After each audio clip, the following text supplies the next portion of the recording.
Oke, bismillahirrahmanirrahim. Assalamualaikum warahmatullahi wabarakatuh. Kali ini kita akan uh, belajar menggambar teknik. Ya, sebelum kita masuk ke materi, kita akan membahas dasar menggambar teknik. Sebelum itu, perkenalkan, nama saya Ahmad Wahidani. Saya adalah salah satu dosen teknik elektro di Universitas Mercubuana. Kita lanjut ya. Oke.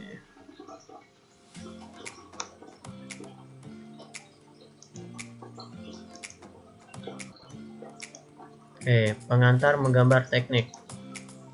Ya, dalam kuliah ini kita akan menggunakan software Autodesk yang dibuat oleh Autodesk. AutoCAD yang biasa kita pakai kemungkinan AutoCAD 2017, tapi kalau teman-teman mau mencoba AutoCAD 2020 yang terbaru juga bisa, karena pada dasarnya prinsipnya hampir sama.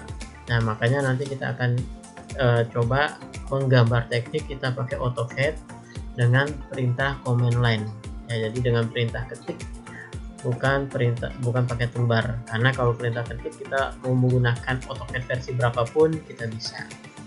Oke, lanjut ya. Pengantar gambar teknik.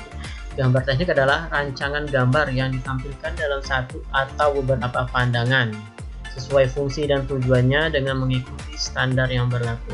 Gambar teknik berstandar internasional umumnya menggunakan standar gambar teknik ISO, International Standardization Organization ya. Gambar teknik sebagai bahasa teknik atau bahasa untuk sarjana teknik dan desain. Jadi fungsinya gambar teknik ini yang pertama adalah menyampaikan informasi. Jadi kita sebagai desainer atau kita sebagai perancang, kita bisa menyampaikan informasi apa yang kita gambar, apa yang kita laksanakan dalam pekerjaan nanti, atau misalkan sebagai perencana apa yang kita desain itu seperti apa, sebagai kontraktor apa yang dipasang, apa yang gambar terpasang itu bisa dituangkan oleh kontraktor. Oke, selain itu yang kedua adalah pengawetan, penyimpanan, dan penggunaan keterangan. Jadi kalau suatu saat kita membutuhkan gambar rancangannya, misalkan suatu gedung kita gambar, terus kita akan lihat nih rancangan gedung ini sebenarnya seperti apa sih, atau instalasi listrik di lantai 12 itu seperti apa, bisa kita lihat dengan gambar teknik ya, dengan gambar yang kita simpan dan kita lihat. Ketiga, cara-cara pemikiran dalam penyiapan informasi. Jadi kita punya pemikiran untuk mendesain misalnya suatu gedung high rise building. Nah, kita situ menyimpan, misalkan di instalasi situ, di gedung itu ada instalasi elektrikalnya apa aja, yang ada gensetnya kapasitasnya berapa dan ada di mana lokasinya, itu biasanya ada di situ semua. Jadi gambar teknik ini penting sekali ya, baik dia untuk engineer ya, baik dia untuk engineer, seorang teknik mesin, elektro, arsitek, sipil, semuanya menggunakan gambar teknik, bahkan termasuk teknik industri seperti itu. Kita lanjut ya. Oke, perkembangan gambar dan keadaan teknik.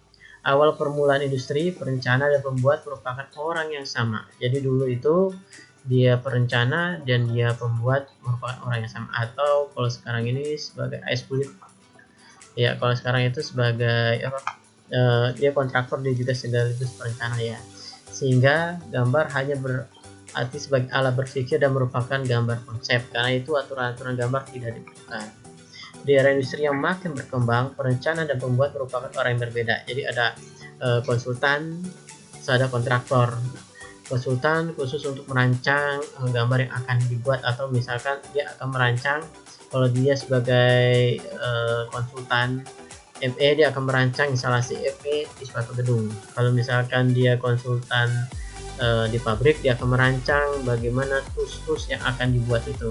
Sehingga gambar tidak hanya sebagai cara berpikir dan penyampaian informasi saja, tapi juga perlu dipertimbangkan hal-hal mengenai, yang pertama daya tahannya, kedua penyimpanannya, dan ketiga adalah penggunaan informasinya.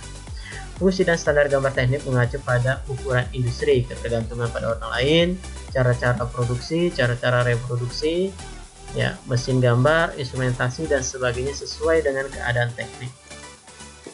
Apa sih tujuan gambar teknik? Nah, kalau teman-teman mungkin yang sudah kerja atau mungkin yang pernah di STM, yang pernah belajar menggambar teknik, pasti sudah paham lah. Yang pertama adalah internasionalisasi gambar. Jadi gambar yang bertujuan berstandar internasional, mau gambar itu di Eropa atau di mana, gambarnya bisa kita terpakai. Kedua, mempopulerkan gambar. Semakin banyak pihak yang menggunakan gambar, maka gambar itu akan semakin populer. Ketiga, perumusan gambar di bidang-bidang industri. Contoh misalkan gambar permesinan, terus misalkan contoh struktur bangunan, perumahan, atau arsitektur, perkapalan, dan lain-lain. Berupaya untuk mempersatukan dan mengidentifikasi standar-standar gambar. Jadi misalkan untuk instalasi listrik, nah itu ada standar gambar-gambarnya ya. Misalkan gambar untuk simbol lampu itu udah standar, terus gambar stop kontak itu standar. Itu untuk di bagian electrical ya. Kalau misalkan di arsitek, simbol-simbol tertentu misalkan sama, misalkan bangkunya simbolnya rata-rata biasa sama. Yang berikutnya, yang keempat, ada sistematika gambar. Dia hanya menampilkan bentuk dan ukuran, tetapi juga tanda-tanda toleransi ukuran, toleransi bentuk dan kondisi permukaan, termasuk penggunaan simbol dan lambang-lambang. Oke, jadi dalam sistematika gambar ini tidak hanya menampilkan bentuk dan ukuran, tapi juga tanda-tanda toleransi ukuran. Misalkan ada suatu baut yang kita gambar, nah dia bisa ada toleransi, misalkan berapa mili atau berapa 0, sekian mili, berarti kurang lebih sekitar situ boleh. Terus yang kelima adalah penyederhanaan gambar. Bertujuan menghemat tenaga kerja, mempersingkat waktu, meningkatkan mutu rencana. Oke, yang terakhir modernisasi gambar, misal pembuatan film mikro. Terus yang biasa kita pakai adalah dengan CAD ya, Computer Aided Design. Jadi desain atau perancangan berbantukan dengan komputer. Aplikasi CAD banyak, ada BricsCAD, ada AutoCAD, ada NanoCAD, ZWCAD. Nah, cuma yang paling populer yang dipakai biasanya adalah AutoCAD dan BricsCAD. Walaupun yang lain biasa digunakan tapi jarang. Tapi yang paling standar yang biasa dipakai adalah AutoCAD. Oke, berikutnya adalah ukuran kertas gambar. Nah, kalau kita mau menggambar, pasti kita harus ada ukuran yang standar. Ukuran di bawah ini adalah ukuran yang standar yang biasa dipakai. Mau teknik apapun, ukuran sama ya. Untuk membuat gambar teknik mesin, arsitek, elektro atau instalasi electrical, instalasi elektronik, arsitektur, nah semuanya ukuran gambarnya sama karena standar ya. Dilakukan dengan menggunakan kertas yang sudah standar. Ada beberapa macam ukuran kertas yang dapat disesuaikan dengan kebutuhan dari yang gambar akan kita buat.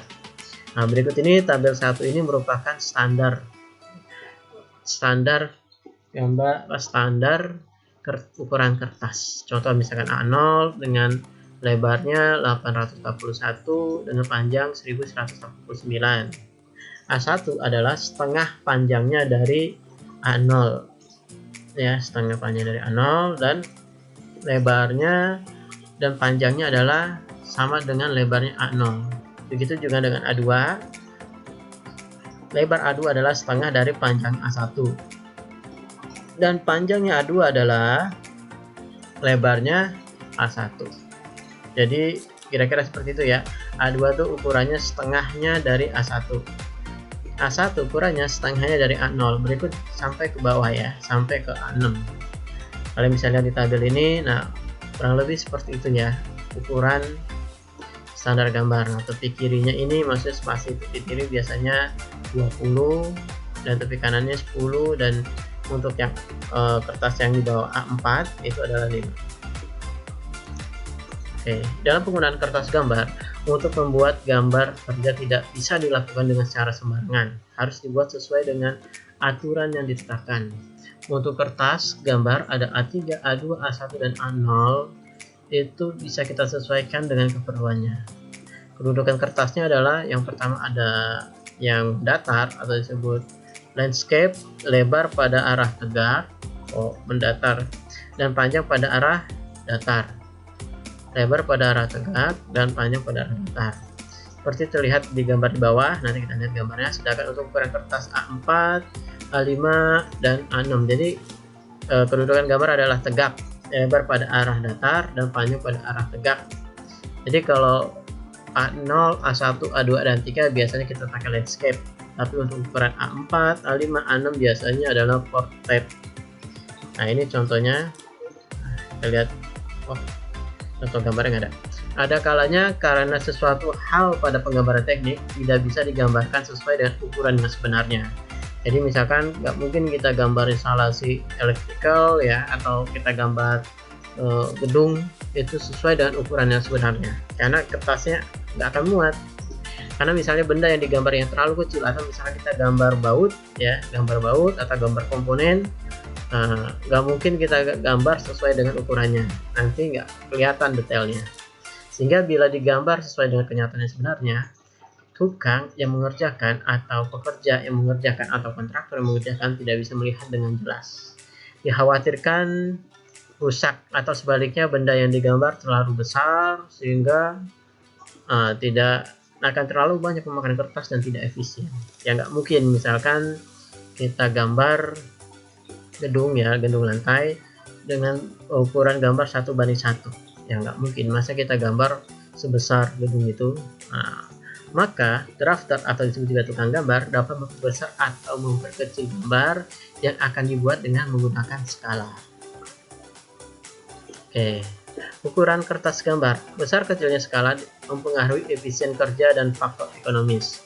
Semakin besar skala akan menyebabkan kertas untuk menggambar menjadi banyak, sehingga diperlukan biaya yang lebih mahal untuk membeli kertas, tinta, dan pengkopiannya. Sebaliknya, bila skala terlalu kecil, dikhawatirkan tidak efisien untuk kerja dan lama dalam penggambaran dan pengerjaan nantinya. Oke, tapi kalau skala terlalu besar, ya bisa jadi nanti gambarnya terlalu kecil jadi nggak begitu kelihatan juga. Atau misalkan skala terlalu kecil, nanti gambarnya terlalu besar jadi boros di kertas. Jadi kita harus sesuaikan skala itu dengan peruntukan gambarnya. Kalau misalkan gambar detail, ya itu biasanya 1:20, 1:50. Atau kalau misalkan gambar detail yang lebih kecil, misalkan gambar baut, gambar mur, itu bisa 1:2 atau 1:5. Atau bahkan gambar yang lebih kecil lagi bisa jadi untuk pembesaran. Misalkan contoh gambar baut yang kecil, nah itu bisa kita pakai pembesaran, bisa 2:1, 5:1, 10:1. Adapun skala untuk pengecilan dan pembesaran yang dinormalisasikan, maksudnya dinormalkan, artinya telah diakui secara internasional untuk gambar teknik mesin adalah sebagai berikut. Teknik mesin atau teknik apapun sama ya. Nah, yang pertama untuk pengecilan ada 1:2, 1:20, 1:200, 1:5, 1:10, 1:50, 1:100, 1:500, dan paling kecil itu adalah 1:1000. Untuk pembesaran 2:1, 5:1, 10:1. Oke, garis gambar. Dalam gambar teknik dipergunakan beberapa macam garis yang mempunyai fungsi berbeda-beda sesuai dengan tujuannya. Masing-masing garis tersebut dibuat dengan fungsi, bentuk, dan tebal yang berbeda sesuai dengan aturan yang ada. Adapun fungsi, bentuk, dan tebal garis yang digunakan dalam gambar teknik adalah seperti gambar tabel di bawah ini ya, di samping ini. Ya, bentuk garis, misalkan garis yang tebal sini adalah garis kontinu. Ya, garis kontinu. Garis kontinu tebal, biasanya tebalnya 0,5 sampai 0,7. Biasa untuk apa sih penggunanya? Garis benda atau garis nyata. Terus garis kontinu yang agak tipis 0,25 sampai 0,35. Garis ukuran, garis bantu, garis bulir, garis arsir, dan lain-lain. Terus ada yang tipenya das, ya. Garis putus-putus dengan tebal sedang, tebalannya adalah 0,35 sampai 0,5. Garis bayang-bayang ya. Terus garis titik, ada garis titik, terus garis lagi. Biasanya untuk garis potongan ya. Kalau untuk gambar potongan biasa pakai garis ini. Ukurannya 0,5 sampai 0,75. Ya, ada juga yang 0,25 sampai 0,35. Garis titik putus tipis ya. Itu biasanya untuk garis sumbu atau garis lipatan. Ukurannya 0,25 sampai 0,35. Terus garis bebas tipis biasanya untuk garis potong. Terus yang berikutnya adalah garis titik dua garis, garis titik dua garis. Jadi ada garis titik dua garis kayak gitu ya. Biasanya tebalnya 0,25 sampai 0,35. Garis bagian bergerak, garis di depan bidang, potong bisa jadi, atau garis dalam bentuk akuarat dan lain-lain. Oke, garis gambar. Ketebalan garis di atas ada sudah standar, tapi bisa juga di dalam pemakainya tukang gambar atau drafter ya, hanya menggunakan perkiraan di dalam menetapkan garis gambar yang digunakan. Pada sini dapat timbul dari jika gambar-gambar yang dibuat terlalu kecil atau komponen yang digambar terlalu banyak, sehingga apabila dibuat garis sesuai aturan, maka nanti tidak akan sesuai dengan gambarnya ya. Bisa jadi lebih sempit atau bisa jadi ketebalan. Untuk menghindari kesan-kesan tersebut, maka tebal garis dibuat dengan menggunakan perbandingan seperti di bawah ini. Oke. Skala merupakan hal terpenting dalam gambar. Dengan adanya skala,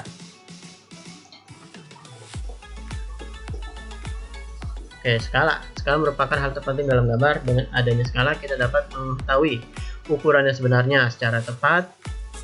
Skala adalah perbandingan ukuran gambar dengan ukuran sebenarnya. Skala dibedakan menjadi dua antara lain. Yang pertama adalah skala panjang, yang antara lain ada skala kecil, skala besar, dan skala pembesaran. Terus yang berikutnya adalah skala blok. Skala panjang antara lain, jadi ada dua ya, ada skala panjang dan skala blok. Nah, skala panjang ini antara lain yang pertama skala kecil dari 1:1000 sampai dengan 1:200. Biasanya untuk gambar situasi, gambar master plan, atau misalkan kalau kalian sebagai network engineer ya, atau kalian untuk masang jaringan GPON, nah biasanya pakai gambar yang ukurannya seperti ini. Jadi untuk memetakan jalur GPON atau alur kabel FO itu bisa dapat gambar yang ini ya. Terus ada lagi 1:1000 sampai 1:100 sampai dengan 1:50. Biasanya untuk gambar perencana, gambar denah, tampak, potongan. Ini biasa digunakan untuk gambar gedung atau bangunan ya, untuk gambar perencanaan. Misalkan ada gambar denah, gambar tampak, gambar potongan, terus gambar instalasi listrik, gambar instalasi elektronik, gambar HP AC, dan lain-lain. 1:50 sampai dengan 1:20 adalah untuk gambar plat, balok, kolom sederhana. Dan untuk gambar detail, misalkan detail ruang kontrol, terus detail misalkan ruang ME yang seperti itu. Skala 1:20 sampai 1:10 untuk gambar detail struktur bangunan, kolom, balok, dan pembersih. 1:10 sampai dengan 1:5 untuk gambar detail kusen, profil, dan lain-lain. Skala pembesaran 2:1 atau 2:5 biasa untuk gambar detail khusus, gambar mesin, dan gambar listrik. Oke, ini skala blok untuk kayak gini.